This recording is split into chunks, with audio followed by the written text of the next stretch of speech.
भारत जोड़ो यात्रा कन्याकुमारी से कश्मीर, ये जो यात्रा चल रही है, ये हमने हिंसा और नफरत जो बीजेपी फैला रही है उसके खिलाफ यात्रा शुरू की है। ఈ భారత్ జోడో యాత్ర ఏదైతే కన్యాకుమారికి వెళ్ళి కాశ్మీర్ వరకు కొనసాగుతుందో ఈ బీజేపీ పార్టీ మన మధ్యలో ద్విద్వేషాన్ని, కోపాన్ని ప్రేమగా మలచడానికి ప్రారంభించిన ఒక యాత్ర। बीजेपी एक भाई को दूसरे भाई से लड़ाकर देश को कमजोर कर रही है। బీజేపీ పార్టీ అన్నదమ్ముల మధ్యలో కొట్లాట పెట్టి మన దేశాన్ని ఇది బలహీనపరిచే ఒక ప్రయత్నం చేస్తుంది। और नोटबंदी और जीएसटी जैसे पॉलिसी लागू कर कर गरीब लोग, किसान, मजदूर और छोटे व्यापारियों को चोट मार रही है। నోట్ల రద్దు, జీఎస్టీ తీసుకొని వచ్చి ఏదైతే చిన్నకారు వ్యాపారులు ఉన్నారో వాళ్ళ వెన్నుముక ఇచ్చేసే ఒక పరిస్థితి ఈ బీజేపీ పార్టీ తీసుకొని వచ్చింది। और जो बीजेपी दिल्ली में कर रही है वो टीआरएस तेलंगाना में कर रही है। ఏదైతే బీజేపీ పార్టీ అటు ఢిల్లీలో చేస్తుందో తెలంగాణ రాష్ట్రంలో టీఆర్ఎస్ పార్టీ అదే చేస్తుంది। ये दोनों मिले हुए हैं, एक साथ काम करते हैं। వీళ్ళిద్దరు ఒకటే, ఇద్దరు కలిసే ఉన్నారు, ఇద్దరు కలిసి పనిచేస్తున్నారు।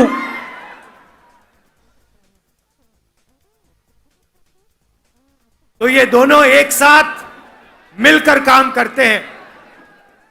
వీళ్ళిద్దరు ఒకటేసారి కలిసి పనిచేస్తారు। यात्रा तमिलनाडु में शुरू हुई, केरला से निकली, कर्नाटका, आंध्रा और अब तेलंगाना में आई है।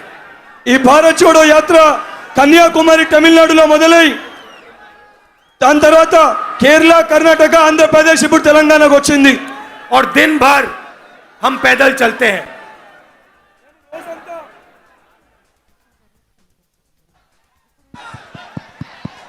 మేము రోజంతా ఈ యొక్క పాదయాత్రలో నడక రూపంలో పోతా ఉంటాం। 6-7 घंटे चलते हैं और तेलंगाना की जनता की आवाज सुनते हैं। మేము 6-7 గంటలు నడిచి తెలంగాణ ప్రజల యొక్క గొంతుని, వాళ్ళ సమస్యల్ని వింటాము। किसानों से बात करते हैं, मजदूरों से बात करते हैं, माताएं बहनों से बात करते हैं, युवाओं से बात करते हैं, छोटे दुकानदारों से मिलते हैं।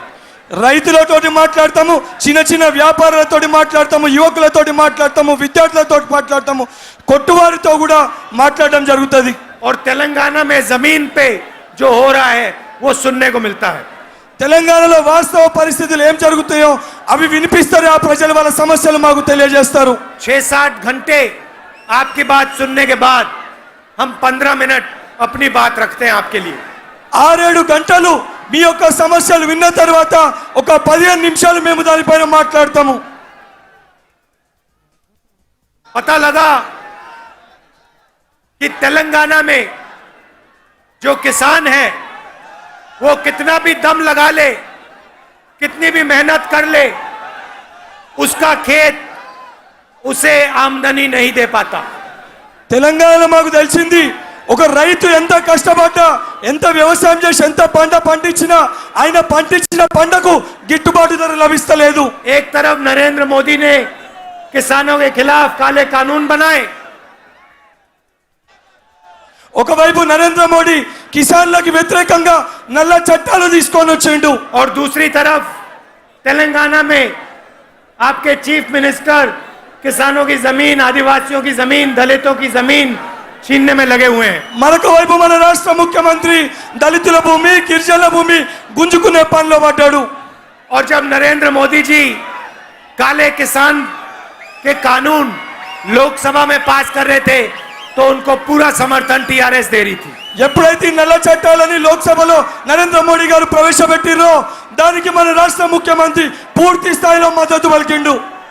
कुछ दिन पहले हम बुनकरों से मिले, जो हैंडलूम का काम करते हैं।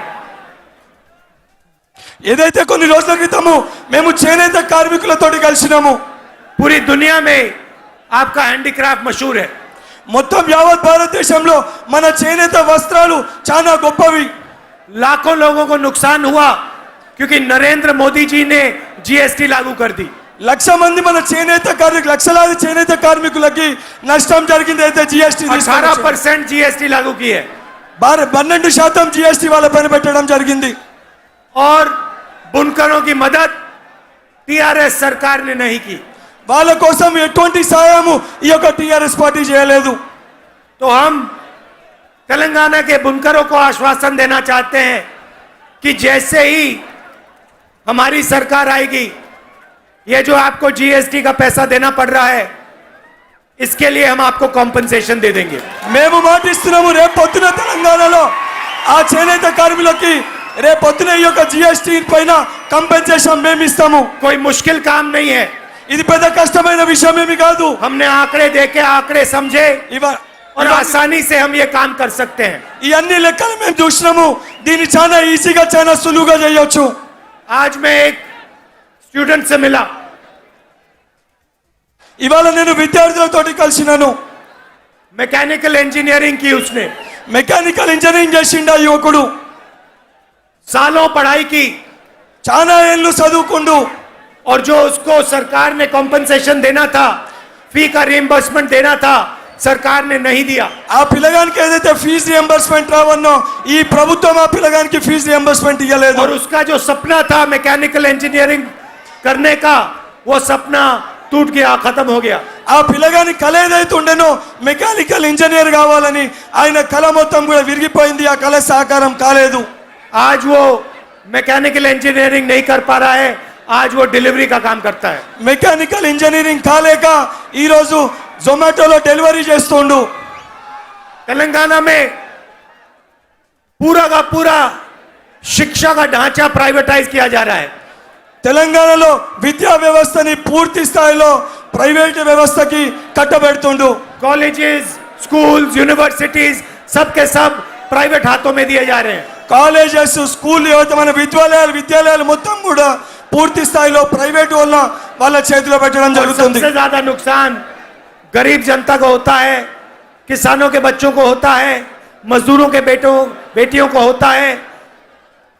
దాని వలన ఎక్కువ నష్టము రైతుల బిడ్డలకి, అదే విధంగా వ్యవసాయం చేసుకుంటున్న చిన్న చిన్న వ్యాపారుల బిడ్డలకి ఎక్కువ శాతం నష్టం జరుగుతుంది. దాని వలన तेलंगाना सरकार शिक्षा में सबसे कम पैसा डालती है. తెలంగాణ గవర్నమెంట్ ఏదైతే మన ప్రభుత్వం ఉందో విద్యా వ్యవస్థ పైన చాలా తక్కువ ఖర్చు పెడుతుంది. जैसे ही हमारी सरकार तेलंगाना में आएगी, हम जो शिक्षा में पैसा जाना चाहिए, बजट का जितना पैसा जाना चाहिए, उतना हम आपकी शिक्षा में कॉलेजेस, यूनिवर्सिटीज बनाने में डाल देंगे, ट्रेनिंग में डाल देंगे.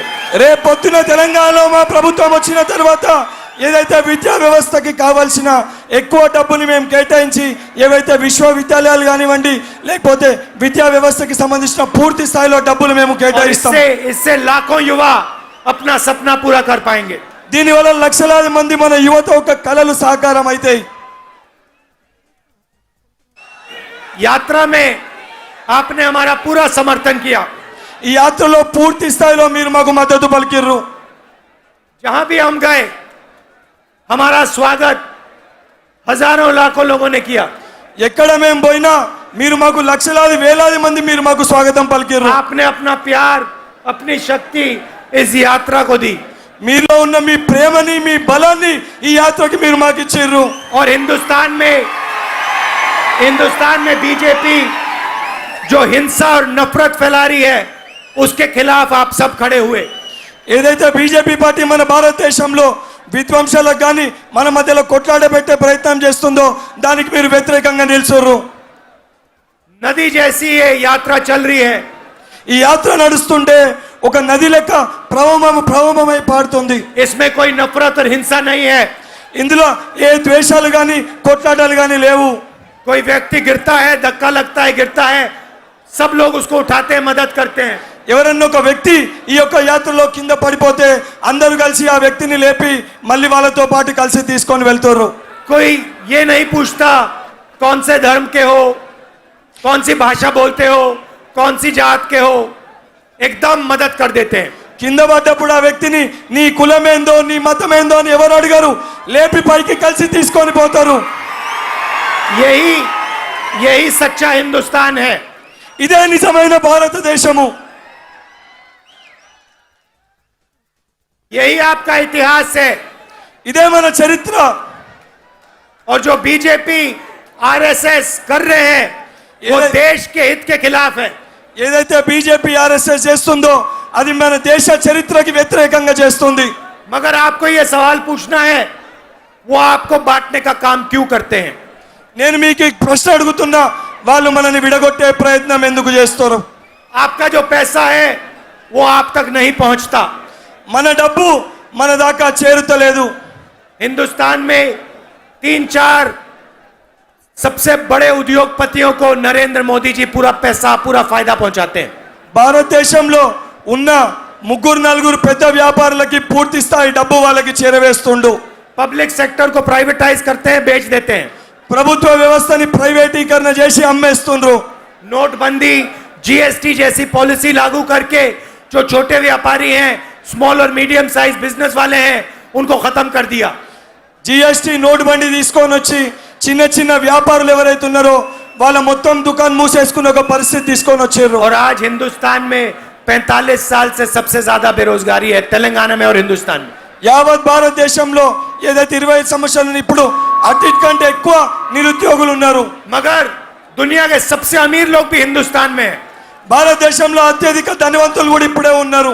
ये कोई भी सपना देख सकते हैं, पूरा कर सकते हैं. వీళ్ళు ఏదన్నా కల కనొచ్చు, ఆ కల పూర్తి చేసుకోవచ్చు. जो भी ये करना चाहते हैं इनको मिल जाता है. వాళ్ళు ఏది చేయాలనుకున్నా వాళ్ళకి అది దొరికిపోతుంది. पूरा समर्थन यहाँ आपके चीफ मिनिस्टर, उधर नरेंद्र मोदी जी दे देते हैं. వీళ్ళకి పూర్తి స్థాయి మద్దతు రాష్ట్ర ముఖ్యమంత్రి కేంద్రంలో ఉన్న నరేంద్ర మోడీ గారు ये అందజేస్తారు. राजनीतिक पार्टियां नहीं है, ये बिजनेसेस हैं. ఇవి రాజకీయ పార్టీలు కాదు, ఇది వ్యాపార పార్టీలు వాళ్ళవి. इनको गरीबों से कुछ लेना देना नहीं है. इनको गरीबों से, किसानों से, मजदूरों से कुछ लेना देना नहीं है. ఏదైతే గరీబోలు కానీ పేదవాళ్ళు కానివ్వండి, లేకపోతే రైతులతో వీళ్ళకి ఏది ఉండదు. इधर टीआरएस के चीफ मिनिस्टर ने जमीन का पोर्टल बना रखा है. ఈడ మన రాష్ట్ర టిఆర్ఎస్ ముఖ్యమంత్రి ఏదైతే మన భూమిలకు సంబంధించి ఒక పోర్టల్ వ్యవస్థని స్థాపించిండు. वो हर रात देखते हैं कितनी जमीन कहां बेची गई, ఆ ప్రతిరోజు రాత్రి చూస్తాడు ఎక్కడెంత భూమి అమ్మిండ్రని చెప్పని, कितनी कहां खरीदी गई. ఎక్కడెంత కొన్నారని చెప్పని. उनको हर रात दिखता है उन्होंने कितनी जमीन हड़पी, कहां उनके हाथ जमीन आई. వాళ్ళు ప్రతిరోజు రాత్రి తెలుస్తుంది ఎక్కడ వాళ్ళు భూములు కొనుక్కుర్రో, ఎక్కడ వాళ్ళ భూములు ఉన్నాయో. और 24 घंटे इरिगेशन प्रोजेक्ट्स में वो पैसा बनाने का काम करते हैं. 24 గంటలు ఇరిగేషన్ ప్రాజెక్టులు అని చెప్పి పూర్తి స్థాయి పైసలలో పెట్టి పైసలు వేస్ట్ చేస్తారు. ये है आपके चीफ मिनिस्टर का काम. ఇది మన రాష్ట్ర ముఖ్యమంత్రి ఒక పనితీరు. कांग्रेस पार्टी यहाँ आएगी तो शिक्षा और स्वास्थ्य में सरकार का पैसा जाएगा. కాంగ్రెస్ పార్టీ రేపు పొద్దున అధికారంలోకి వచ్చినాక విద్యా వైద్యంలోనే పూర్తి స్థాయి పైసలు పెట్టడం జరుగుతుంది.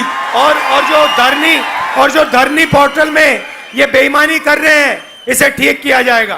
ఏదైతే ధర్నీ పోర్టల్లో వీరు చేసిన ఏదైతే మన భూములు గుంజేసుకుండ్రో దీన్ని పూర్తి స్థాయిలో కూడా సరైన రీతిలో చేయడం జరుగుతుంది. और जो आदिवासियों से, दलितों से उनकी जमीन छीनी जा रही है वो जमीन और उसका हक उनको वापस दिया जाएगा. ఏదైతే మన దళితుల దగ్గరికి వెళ్ళి గిరిజనుల దగ్గరికి వెళ్ళి గుంజేసుకున్న భూమిని వాళ్ళకి అందజేయడం జరుగుతుంది.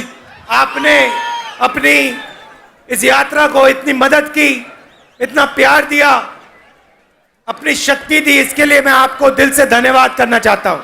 ఏదైతే ఈ యాత్రకి మీరు పూర్తి స్థాయిలో మీ ప్రేమ, మీ బలాన్ని పూర్తి స్థాయి మీ మద్దతు ఇచ్చిండ్రో నేను మీ అందరికీ కూడా ధన్యవాదాలు తెలియజేస్తున్నాను. नमस्कार, जय हिंद. నమస్కారము, జై హింద్.